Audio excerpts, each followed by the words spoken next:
Los Angeles की आग ने पूरे शहर को अपनी लपेट में ले लिया था। एक के बाद एक बड़े बड़े महल और करोड़ों रुपए की इमलाक जलकर राख में तब्दील हो गई। मगर इस तबाही के दौरान एक मुसलमान का घर अजीब तौर पर महफूज रहा, जैसे कोई कुदरती मौजज़ा हो। यह मंजर शहर के लोगों के लिए हैरानी का बायस बन गया। हर तरफ आग का भड़कता हुआ धीमा धुआं और शोलों की लकीरें नजर आ रही थी, लेकिन उस मुसलमान के घर के इर्द गिर्द ऐसा कुछ भी नहीं था। वो घर बिल्कुल सलामत था, ना आग का कोई असर, ना ही उसके अतराफ में कोई निशान था कि यहाँ भी कभी आग पहुंची हो। लॉस एंजलिस की आग ने शहर के दिल में एक खौफनाक तबाही मचाई। शोले हर समत में फैल रहे थे। करोड़ों रुपए के अजीम शान घर जलकर राख में तब्दील हो रहे थे और लोगों के ख्वाब आरज़ुओं का खजाना खाकस्तर हो रहा था। लेकिन इस तबाही के बीच एक मुसलमान का घर ऐसा था जो बिल्कुल महफूज रहा।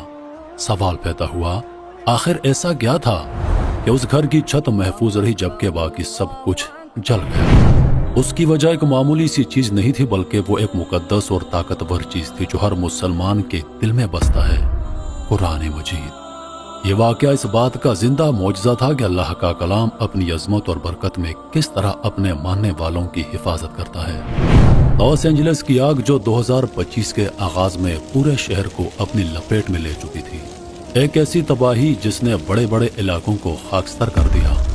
करोड़ों रुपए के अजीम शान घर जलकर राख में तब्दील हो गए और बेशुमार लोगों ने अपने कीमती असासे, कारोबार और यादगारें की। लेकिन इस दौरान एक मुसलमान का घर उस खौफनाक आग से महफूज रहा और उसकी हिफाजत का राज कुछ ऐसा था जिसने बहुत से लोगों को हैरत में डाल दिया।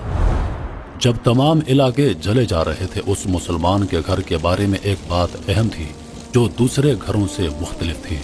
उसके घर में एक ऐसी चीज थी जो आग के शोलों के दरमियान भी महफूज रही, और वो चीज थी कुरान मजीद। हाँ, ये कुरान ही था जो उस मुसलमान के घर को आग की तबाही से बचाने का सबब बना। इस वाक़ये ने न सिर्फ मुसलमानों को बल्कि गैर मुस्लिमों को भी सोचने पर मजबूर किया कि कुरान की अहमियत और उसका तहफ़्फ़ुज़ किस तरह अल्लाह की तरफ से एक मौजज़ा साबित हो सकता है। इस्लाम में कुरान को अल्लाह का कलाम और हिदायत की किताब समझा जाता है। मुसलमान ये अकीदा रखते हैं कि कुरान मजीद में मुकम्मल रहनुमाई मौजूद है और ये न सिर्फ रूहानी बल्कि मादी तौर पर भी इंसान की हिफाजत करता है।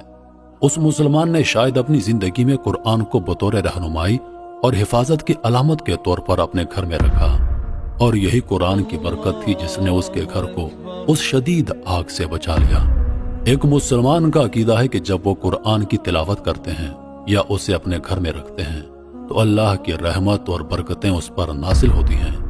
शायद इसी ईमान की बिना पर उस मुसलमान के घर में कुरान का असर था जो एक मौजज़े की तरह आग की तबाही से उसके घर को महफूज रखता था। यह वाक़या एक और अहम हकीकत को जाहिर करता है, अल्लाह की ताकत और कुरान की हिफाजत की अजमत। अल्लाह ताला ने कुरान को अपनी आखिरी किताब और इंसानों के लिए मुकम्मल हिदायत का जरिया बनाया। कुरान की तिलावत, उसकी तफसीर और उसकी सच्चाई पर ईमान रखने वाले अफराद अल्लाह की हिफाजत में रहते हैं। जब इंसान कुरान को दिल से मानता है और उस पर अमल करता है तो अल्लाह ताला अपने बंदे की मदद करता है और उसे मुश्किलात से निकाल लेता है। लॉस एंजलिस की इस तबाहकुन आग में जहां सब कुछ जला जा रहा था, वहीं उस मुसलमान का घर महफूज रहा और उसमें रखी कुरान की किताब भी जलने से बच गई। कई लोगों का ख्याल था कि यह महज एक इत्तेफाक हो सकता है, लेकिन जो लोग इस वाक़े के करीब थे वो उसे एक मौजज़ा समझते थे। कुरान के कलमात की ताकत और अल्लाह की रजा पर ईमान ने उस मुसलमान को उस नापसंदीदा हालात में बचा लिया। ये मौजज़ा इस बात की जिंदा मिसाल था कि अल्लाह ताला अपने कलाम के जरिए अपने बंदों की हिफाजत करता है, और जब कोई उसके कलाम को अपने दिल में जगह देता है तो वो उसकी मदद के लिए हाजिर होता है। कुरान की हिफाजत ने उस मुसलमान के घर को बचाया और उसके अंदर रखी किताब जो पूरी दुनिया की हिदायत का जरिया है वो जलने से महफूज रही।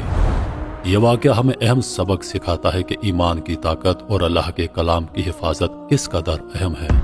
जब इंसान अल्लाह की तरफ रुजू करता है और कुरान की बरकतों पर ईमान रखता है तो वो किसी भी कुदरती आफत से बच सकता है। यह न सिर्फ उस मुसलमान के लिए एक रूहानी पैगाम था बल्कि दुनिया भर के मुसलमानों के लिए भी एक निशानी थी कि कुरान की तिलावत और इस पर ईमान का असर जिंदगी के हर पहलू पर पड़ता है, چاہے وہ روحانیت ہو یا روزمرہ کی زندگی۔ لاس اینجلس کی آگ اور اس مسلمان کے گھر کا بچنا ایک ایسی حقیقت ہے جو ایمان، عقیدے اور اللہ کے کلام کی طاقت کو ظاہر کرتی ہے۔ قرآن مجید جو مسلمانوں کے لیے ایک رہنمائی اور برکت کی کتاب ہے، اس نے اس مسلمان کے گھر کو اس تباہی سے بچایا۔ یہ ایک معجزہ تھا جس نے اس بات کو ثابت کیا کہ اللہ کی مدد اور قرآن کی طاقت ہر وقت ہمارے ساتھ ہوتی ہے جب ہم اس پر ایمان رکھتے ہیں اور اس کی رضا کی کوشش کرتے ہیں۔ قرآن مجید کا ہر حرف، ہر آیت اور ہر کلمہ ایک معجزہ ہے جو نہ صرف روحانی بلکہ مادی سطح پر بھی انسان کی رہنمائی اور حفاظت کے لیے موجود ہے۔ قرآن کی صداقت، اس کی حکمت اور اس کی برکتیں تمام انسانیت کے لیے رہنمائی کا سرچشمہ ہے، اور اس کی تاثیر ہر دور اور ہر مقام پر بے مثال ہے۔ قرآن مجید کا سب سے بڑا معجزہ یہ ہے کہ اللہ نے اپنی اس کتاب کو اپنی حفاظت میں رکھا ہے۔ قرآن کی حفاظت کا وعدہ اللہ تعالیٰ نے خود کیا ہے۔ یقیناً ہم نے ہی اس قرآن کو یاد رکھنے کے لیے نازل کیا اور ہم ہی اس کی حفاظت کرنے والے ہیں۔ یہ آیت اس حقیقت کو واضح کرتی ہے کہ قرآن ہمیشہ محفوظ رہے گا، چاہے وقت گزرے، حالات بدلیں یا قدرتی آفات آئیں۔ قرآن مجید میں ایک خاص تاثیر ہے جو ایمان والوں کی زندگیوں کو بدل دیتی ہے۔ قرآن کی تلاوت اور اس پر ایمان رکھنے سے نہ صرف روحانی سکون ملتا ہے بلکہ یہ انسان کو مشکلات سے بچانے کی بھی طاقت رکھتا ہے۔ قرآن کے کلمات میں اتنی طاقت ہے کہ وہ اللہ کی رضا کے حصول کے لیے ایک انسان کو ہر قسم کی پریشانی اور مصیبت سے نکال سکتے ہیں۔